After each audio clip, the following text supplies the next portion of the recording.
تفسیر القرآن آج کا سبق سورۃ الحجر کا مختصر تعارف۔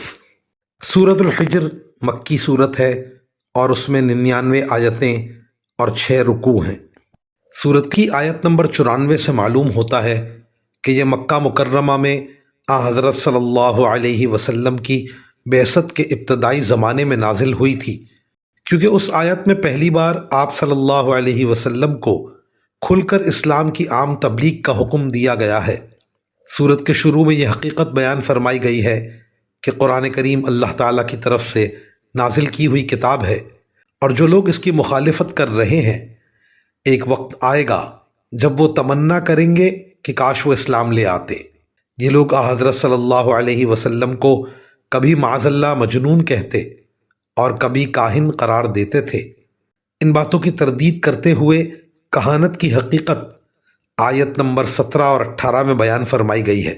ان لوگوں کے کفر کی اصل وجہ ان کا تکبر تھا، اس لیے ابلیس کا واقعہ آیت نمبر 26 تا 44 میں بیان فرمایا گیا ہے کہ اس کے تکبر نے کس طرح اس کو اللہ تعالیٰ کی رحمت سے محروم کیا۔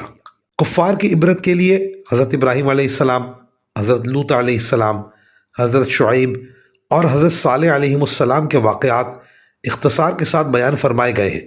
حضرت صلی اللہ علیہ وسلم اور مسلمانوں کو تسلی دی گئی ہے کہ ان کافروں کی ہٹ دھرمی کی وجہ سے وہ یہ نہ سمجھیں کہ ان کی محنت بیکار جا رہی ہے۔ ان کا فریضہ اتنا ہے کہ وہ مؤثر انداز میں تبلیغ کریں جو وہ بہترین طریقے پر انجام دے رہے ہیں۔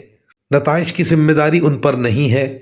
سورت کا نام قوم سمود کی بستیوں کے نام پر رکھا گیا ہے جو حجر کہلاتی تھیں، اور ان کا ذکر اس سورت کی آیت نمبر 80 میں آیا ہے۔ وآخر دعوانا ان الحمد للہ رب العالمین۔